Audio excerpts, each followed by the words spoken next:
Couple things on Instagram. You missed second date update? On Instagram, you type in the word date, we'll send it right to your phone.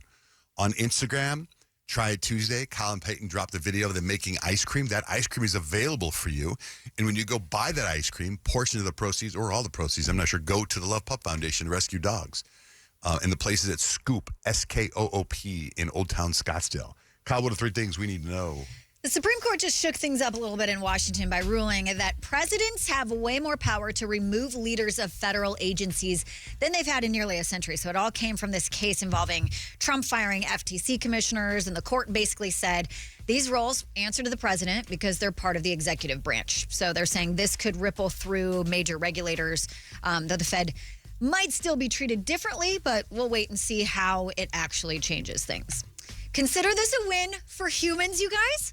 Ford basically admitted AI couldn't fully handle car design. So they brought back about 300 veteran engineers after quality issues slipped through the cracks. And those human experts helped fix the process. And now Ford jumped number 1 in initial vehicle quality for the first time in 16 years. Well, look at that, Because humans. of people. Turns out that human experience still matters when it comes to building cars people actually trust. Way to go, humans. I'm into the human thing. There's a restaurant I like going to. It's called Sweet Green. You guys ever been to Sweet Green? No. Yeah. You have? Yeah, Say no. like this. It's like a Chipotle for salads, basically. Yeah, they have one on 32nd and Camelback, and they opened one up at the Scottsdale Quarter. The one on 32nd Street and Camelback is like, there's people there, they talk to you, order your food. The one that you go to at Scottsdale Quarter, it's all machine operated. Yeah. It's cool to see because you plug in your order, and then it's like you see these conveyor belts, and you see these machines shoot the salad into the bowls, and the bowls come like that, and then they, Wow. and then, yeah, it's cool to see, but I want to be like, hey man, I want this, less croutons, and it's like the machines go, and I'm like, no, I just want to talk to a person, please. Sometimes it is easier just to talk to humans. So I do read a lot of studies that are like negative on Ozempic-style drugs, and I thought this one was kind of cool because it's a positive story about those benefits. And it turns out those Ozempic-style drugs, I don't know why that's so hard for me to say. It's kind of a tongue twister.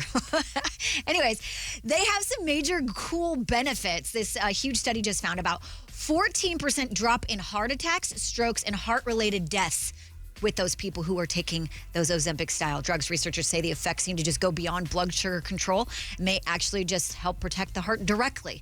Side effects like nausea, those are still common, but those serious risks stayed low, and I just thought it was kind of great to hear something positive about it. And that's 3 things you need to know. My wife started taking the tirzepatide, and I'm the one that has to administer all the shots and stuff, and you take it in her stomach. And I didn't know what was a good dose. I figured something really small. And, we get it through that Viora Wellness, promo code JJR. So I gave her, she did it like, I'm going to say 3 weeks. She'd been doing it 3 weeks. So the first dose, I'm going to say it was 4 little lines on the syringe and everything was fine. And then the next week, I forgot that it was 4 and I gave her 8 little lines. Oh, my. And she was like, she felt a little like, I think I don't feel right, just for a day, right? And then I went back to 4 little lines. She's down 10 pounds in like 3 weeks.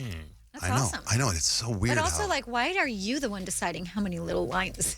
She asked me to.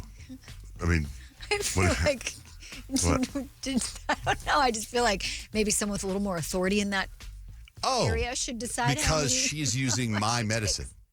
Do you know what I'm saying? Oh, okay. Like it's my tirzepatide, and she's like, I want to try it. So I was like, okay. So I shared meds under the same roof. Dr. Van Ness, they call me. Okay. I'm the one that can make you feel good. Payton, where are you on your book club? Oh my gosh, I started my 8th book of the year yesterday. Impressive, Payton. I know. The book that I'm reading right now, it's called The Widow, and it's basically about this woman who has all of this like money and property on this offshore account, but these lawyers are kind of getting into it, so it's pretty good. But I did just finish The Handmaid's Tale, and I feel like the show is probably a lot better than the book. Yeah, the book came out a long time ago, though, right? Yeah, the book came out in I think the late 80s maybe, but it was kind of hard to read. It seriously was no good until the last 100 pages. It was brutal to get through. But I'm excited to watch the show because I know there was a lot of hype about that. You never watched the show? No, which is why I wanted to read the book. I think the first season of Handmaid's Tale is pretty awesome, and then after that, it like consumed it's us. terrible. Like we were way into the first Yeah. season. But for after that, real? it's like the same thing over and over again. It's like get away, go back, Because get it's away, like go a back. dystopian kind of. Yeah. I mean, it's like based in the present, but it's the past and kind of confusing. weird. I could see how that'd be really confusing reading a book, but I felt like in the show they did a really good job of going Yeah. like, wow, that could really happen. Like, Yeah, you could 'cause see how it could happen in today's time. I remember in the show it was because like they had iPhones and stuff, and you're like, this is now. Yeah. Yeah. This is happening now. But and then like you said, I think it was season 3 where she was free, and then she went back. Go to Yeah, a it's like friend. you spend all why this would you time do trying to that? get away, and then you go back. Yeah, It's like the 'cause show Kyle and I watch it on Apple. It's called Maximum Pleasure. It's like episode 5. All the girl had to do was call 911 and everything be solved. And she Right. hasn't called 911, and it's pissing me. Like I was telling you this off air. I don't think I've ever had a show where I actually wanted to tweet the actress and be pissed off at her. Like, why don't you just call 911? Call 911. All this problems that are happening to you right now would have been solved if you would have called 911. You had a phone. You had, the murderer was there. There was a dead body there. You call 911. They'll be there in a minute or two. You had clearly been attacked. Yeah, it's like, it's so weird. And then she's like saying she was framed, and it's like, no, you could have just called 911. It's That's frustrating. maximum stupid. And you know what? It's never been number 1 on Apple. I've seen it get to number 2, number 3, and like I click on it and it'll be like number 5. And I'm like, that's because you didn't call 911. And you're the actress. She's probably like I'm sure she's talking to her friends like, hey, we're not number 1. What do we have to be number 1 on Apple, the Apple app? And I'm just like, because you didn't call 911, lady.